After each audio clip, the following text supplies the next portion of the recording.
Eggnog. Yay or nay? I feel like eggnog's one of those things where the first sip or bit that you have is really good, and then it's like a lot.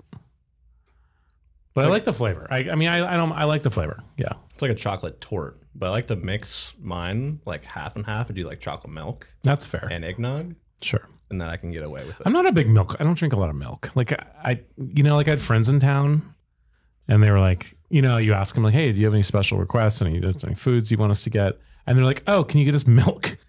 And I'm like, what? Why? Like they just drink milk straight. Yeah, exactly. I'm like, why do you need milk? And they're like, oh, we like to drink it. I'm like, what? Is this 1994? I feel like you can get away more with that in like the Midwest. But, yeah. Well, they're from San Francisco, so trend buckers. Oat milk or just like classic? Straight old, the good stuff, man. Okay, full fat. The good stuff. Full fat. Full fat. Yeah, 4%. 4%. It's a good milk there.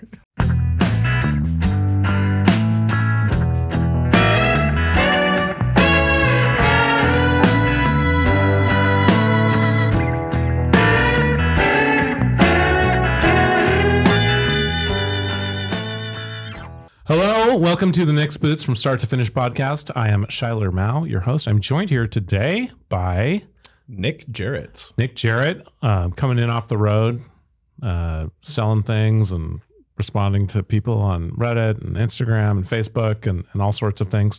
Nick is our community coordinator, and we really appreciate having you in today, buddy. How are things going? Good. And just so everyone can find me, like Big Stetson on Reddit, if you need any help with your boots and things of that nature. Yep, 100%. But things are going good. A lot of changes here at Nick's. End of the year, always stressful. I guess just going into like Brandle things. Like, do you want to talk about that a little bit on here? Yeah, just some of the stuff that's been going on. So the Brandle second run will be launching here shortly. Looks like, well, not that. I guess second week of January, I think, is what we're looking at. And so excited about that. This next shell color will be color 8 instead of the bourbon. The bourbon all sold out, which was awesome. And so we will be going with the classic, the color 8 bourbon, or I'm sorry, burgundy, that everybody asks for and loves. And I actually have some color 8 in some Aldens, actually. So I'm kind of curious how these stack up and look. I'm sure they'll be much, much more beautiful. Yeah, it's a beautiful looking leather. I do think it's interesting. There's a shout out to the store, Brick and Mortar in Seattle. They only sell Aldens. I tried to get them to sell Brandles, but they were like, Alden will be like mad. So I was like, okay, fine. You're lost. And then promptly bought some very expensive boots. And they only really have color 8, like in the vast majority of their sizes. So that tells me it's obviously a very popular size. I think people like desire that the most. Really? Out of all the shell colors. I don't know. I was looking to change it up, because I have some already. Yeah. So now I have 2 color 8s. Who does that? I think, well, there are other better colors out there. It's just like, that's like the classic that everyone tends to go to. Yeah. Well, that True Balance Last, it does. I noticed the Brandles do fit similarly to that. So anyone who's got some Alden experience looking to kind of step up their game, we welcome you to join us and get on the waiting list and experience the approach here, which I think is pretty great. So we're hoping that gets here in mid-January. Also, we do still have a kind of a minor sale going on this month. We've got discounts on our ready to ship inventory as we're trying to kind of clear that out before the end of the year. And then we are still running the Amazon Pay promo, which was surprisingly controversial. And I'm like, we're just supporting local businesses here. Okay. Amazon's just down the road. No? What? I don't know if I'd call Amazon a local business. It is very much local. It's in the same state. Yeah, it's like 10 minutes away from here. Well, one of the warehouses is. Yeah. And the headquarters are right there. It's a 4-hour drive away. Okay. It's a good old mom and pop shop. Well, if you go you know what? You got to support your local economy. Yeah. And so anyway, they're also paying us to do it, which is nice. So they're covering the discount And I think that's a very interesting approach. It's the first time we've done this. We'll kind of see how it goes. But you know what? It's like kind of nice to not have to pay for it yourself. So we're taking the shot. But yeah, get a free belt with a boot and get, Jeff Bezos to pay for it. Also RTS. I don't think people realize this, but like Factory Seconds has got some like really killer stuff in there. If you take the time to actually look in Factory Seconds, especially some of the stuff that got like rebuilt or was just like customer didn't want it or something happened with it. There's like a lot of killer finds in there. That's a good, especially if you're looking to just enter the PNW boot world. This is like maybe your first, purchase. Factory Seconds might be worth a shot. I love that. So, we'll take a little break from self-promoting here. Nick, any cool things you're seeing out there as you belly crawl across the socials? I've gotten to meet some interesting people through crawling through social media and just like, trying to promote the product through like certain avenues that have like a larger reach than maybe we do. A lot of people asking for some crazy configurations on boots. Stuff that like, I don't think they realize, like some people ask for things and I'm like, I don't think you realize it's going to look like pretty terrible when it's made. Because like, oh, I want a tri-tone boot and I want some hooks to be this color and some eyes to be this color. And I'm like, that sounds fun. That like sounds like a very whimsical world of like well, I'm always like, can I put somebody else's logo on it? Because I don't know if I want to have that associated with us. Yeah, at that point, yes. Yeah. Now, what's funny, we do have a, I don't know if to call him an influencer, but he's a power user maybe. And we're going to do this. And he's asked for a boot made with every panel a different leather.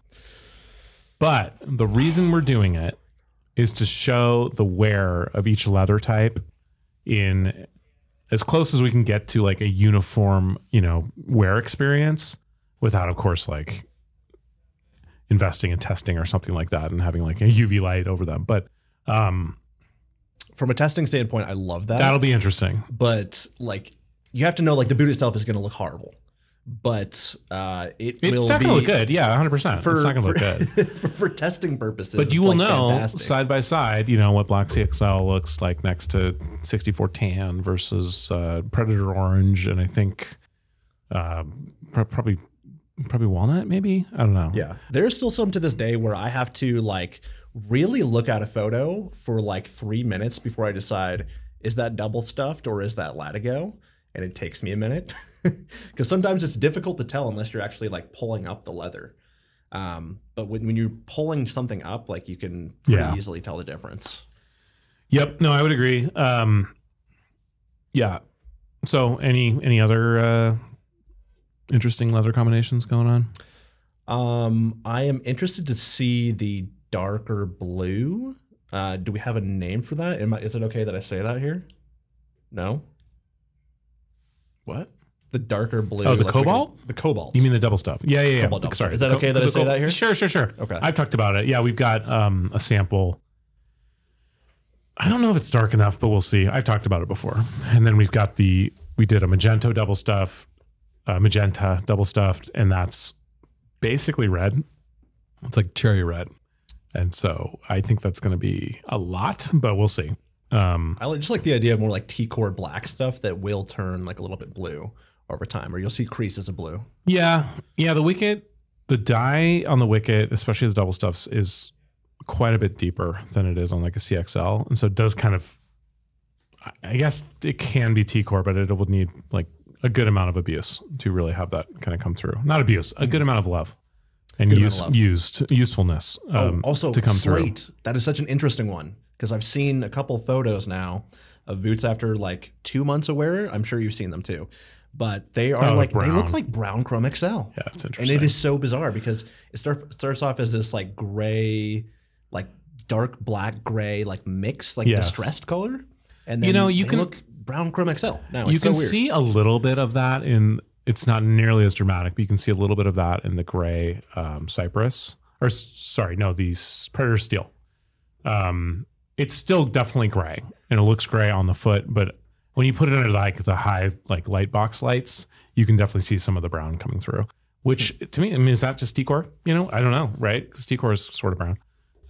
You know, a light brown, a natural brown, but it is kind of brown anyway.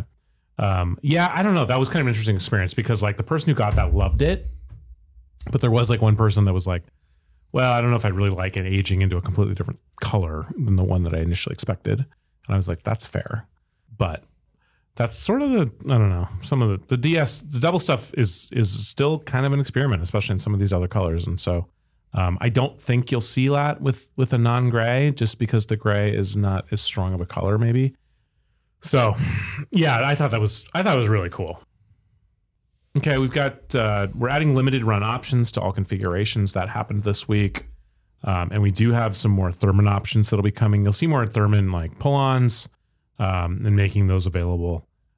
We are kind of working through our configurable product issue and trying to find the right extension. We have the capability, but because of the number of combinations we have, it's frankly unworkable. It's possible from a labor standpoint, but it really slows down our back end to have that many child products, which is super annoying. Can you explain child products too, just for the people that might not? Sure. Good point. So you have your parent product, like that's the Builder Pro, but then your child product is literally every variant that could be created. And in some cases, it's like tens and tens of thousands of products. You know, if you think about, there's like 9 options and some of them have 7 each. So you just multiply each option by, you know, one another, and you get some really big numbers. So that's annoying, but it's kind of a side effect of having as much flexibility as we do with the products. So we'll be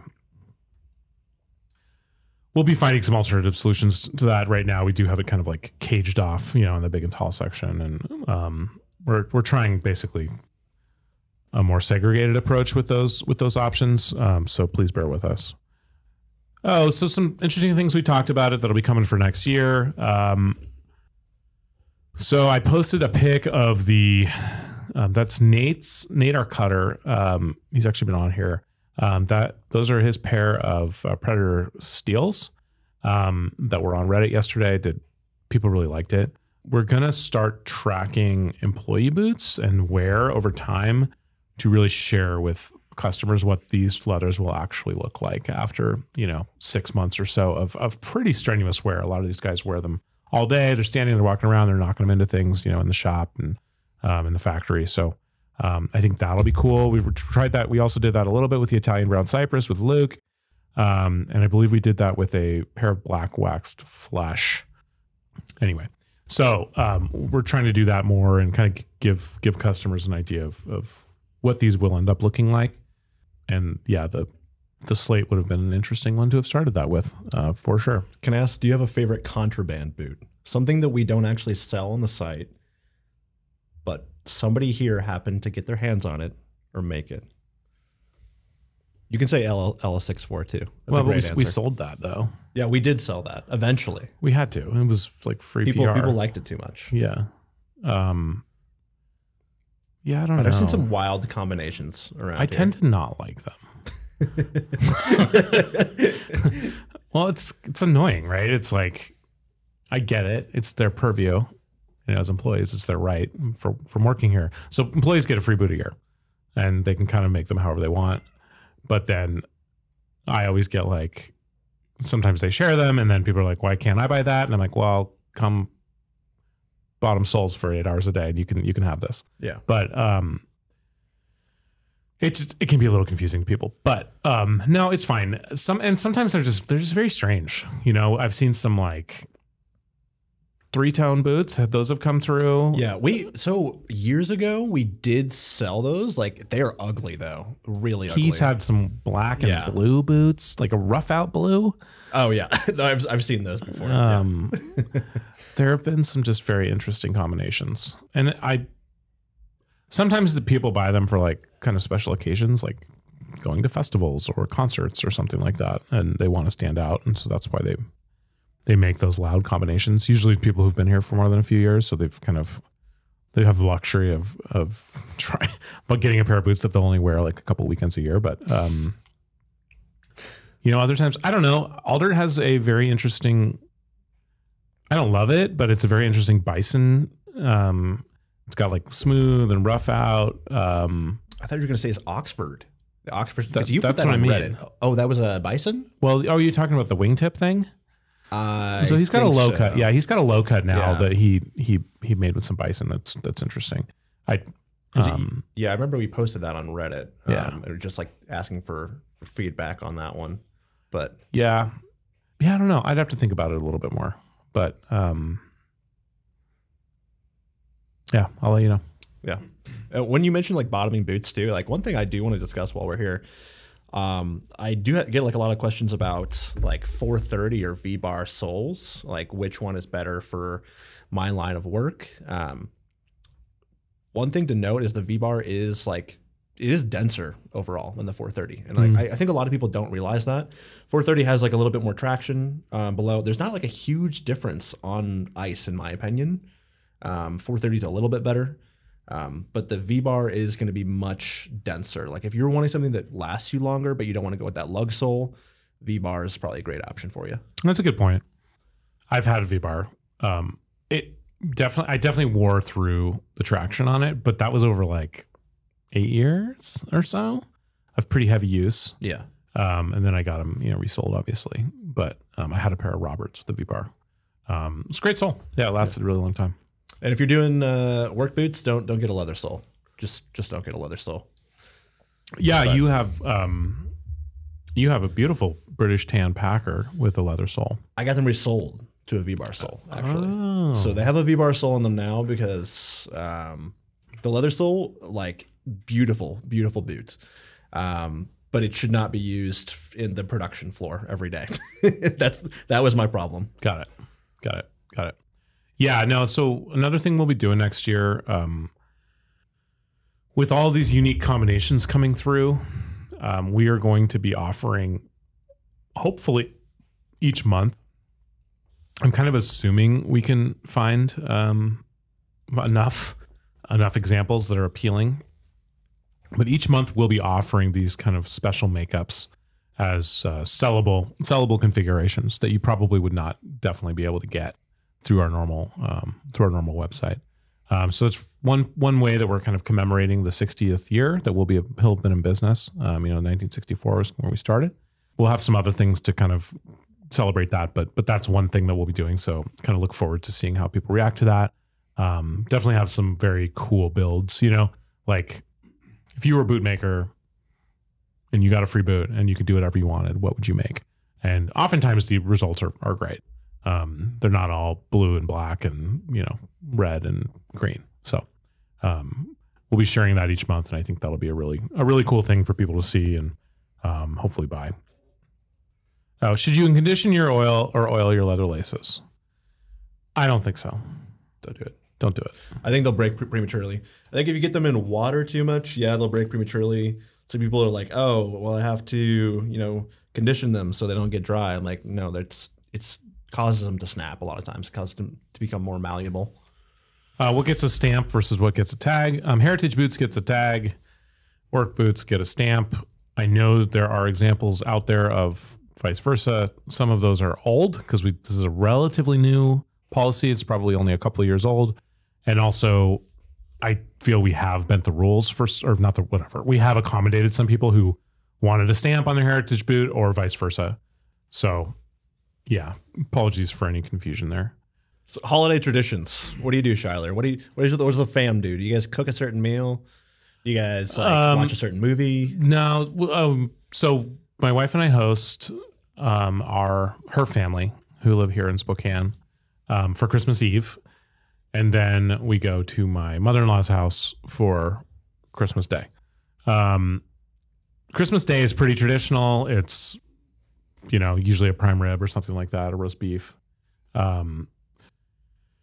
But for Christmas Eve, we try and mix it up. And so I don't want to make a prime rib and show up my mother-in-law. You know what I mean? Like, well, I mean, maybe I would. I don't know. Maybe I wouldn't. But like, why have a competition? Well, does she do a bad job? No, she does a great job. Okay, well then don't make it. But I'm just saying, like, why would you have a competition? So I make kind of untraditional Christmas meals. So like one year I'm kind of into cooking. So I made a very elaborate like Chinese meal where we did dumplings. I made mushy pork with like those homemade pancakes, which were shockingly difficult to make, but I made them. And then like a bunch of hors d'oeuvres and stuff like that were kind of, in that vein. But the mushy pork was incredible. I've done like Italian, so I'll make so what I love to do, and I've been doing it, I've done it twice, so I can't really do it for a while, is make lasagna, homemade lasagna. Because you just pop that in the oven, man. It comes out. It's the king of casseroles. Everybody loves it. And then, of course, you can do other, kind of Italian hors d'oeuvres and sides, bruschetta, etc. And then this year, I think, we're doing like seafood. Yes. So I got some crab cakes. We'll do some crab stuffed mushrooms. Still undecided how exactly, if we'll do, God, it's coming up fast. I need to figure this out. So it sounds like I have all the raw materials. Another elaborate meal then. It'll be another elaborate meal. Okay. Yes. Yeah. And then we go over to my wife's parents' house and watch little kids open presents, and have some food. Yeah. It's great. I haven't done the little kids open presents in a couple of years now, just because, it's been like just my wife and I, but we do like to plan our meals. Like charcuterie board, it's going to be a big ordeal every year. We go big with the charcuterie board. Nice. And then this year we're doing a duck, so I'm excited for that. How are you cooking it? I think I'm just doing. So Nick was a former. You were a chef, right? I was chef, like sous chef or line cook. Yep. For a couple different places. Yep. I don't dabble in it nearly as much now, just because I'm not forced to do it anymore for a living. But I think I'm going to score the duck and do it in the oven, and then we'll do some like root vegetables with it. Okay. So do you how would you season it? I don't know yet. So that's what I'm going to figure out here. So it's definitely going to be filled with like shallots, thyme, like sage. Nice probably. aromatics. Yeah. But as far as like, I don't think I'll do like a rub or anything like that. I think it'll probably just be filled, and I'll probably brine it for a couple days beforehand. I'm a big fan of a brine. Yeah. I did Thanksgiving and I brined. A technique I like to do is so you get the frozen. I had the biggest turkey I've ever had. It was a 22 pounder. We had like 18 people. It was still way too much. And a side note, I got 70 cups of broth out of that thing afterwards, because I take all the carcass and I have a giant stock. Do you have pot. a big chest freezer? Yes. Okay, good. 100%. So you can at least put this in there. But no, I brined it. So like I'll buy it frozen, and then I will put it in the brine frozen and use the water to defrost it. And I have fortunately a place I can put it. I can put it in a fridge, right? So it can keep the temperature good. That like actually shortens the defrost time quite dramatically. And I still get a good brine in there. I'll do it for about 3.5 days. It's good looking patina on there then after the 3 days. What are you talking about? It looks great. It looks beautiful. It's in ice cold water. Just giving you a hard time. Okay. Well, it looks great. No, the roasted turkey turned out great. I smoked some and it got a little dry, which was, I don't know. Disappointing. That was weird. Yeah. Well, the oven is really, it's hard to screw it up, Yeah. Keeps all the moisture in there and, or more anyway. Yeah, we didn't decide to do anything. I think it's too late now, but like last year we did the whole get up, and I dressed up as Santa, and everybody came here and we read like a Christmas story that somebody made here. These guys do their own. So we'll do a company holiday thing on Friday. When isn't that tomorrow? No, we're not actually doing anything this year. We didn't plan anything this year. Rebecca told me she did, but she also has COVID and is not here. So there you go. Sounds like I was not invited to this. That's possible. Yeah, that's probably possible. And you live with her, so that would be weird. And that's going to cause some tension in the household. That's harsh. Yeah. Well, I'm sorry that happened to you. Thank you. I really want to have another weenie roast out in the parking lot. Will you tell us more about that? Yes, I will. Thank you for asking, Shyler. So it's, somebody puts down the tailgate of their truck. You get out like a little propane stove or whatever you got. You throw it in the back of the truck. You got your weenies. You got your buns. You got everybody there. Everybody's. Can you share the poster you made for this, Kelsey, alongside this? That would be great. But I would love to do another one because it was such a wholesome experience. And I learned that curry powder on hot dog with ketchup, fantastic. Tribe does it, and it's so good. That sounds good. I just blew my mind because I'm super hungry right now. So I'm like, a Costco hot dog would hit the spot. Yeah. Oh my God. And I just got the Costco card.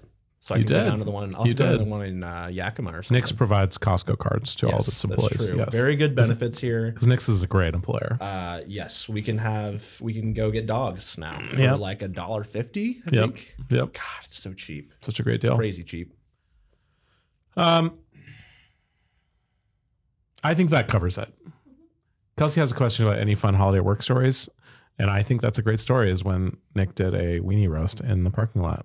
That was great. I really enjoyed it. Yeah, it was great. Yeah, that was pretty solid. All right, thanks guys for listening. I really appreciate you being here. It's always a privilege. For Shyler Mao and Nick Jarrett and Kelsey Lursback, signing off. See you next week. Bye. Well, most people don't realize this. Like 2% is not like 2% of the fat in normal milk. It's half. So full fat milk is like 4%. It's true. I don't know if you knew that. Milk facts. I didn't know anything about that. Yeah. So.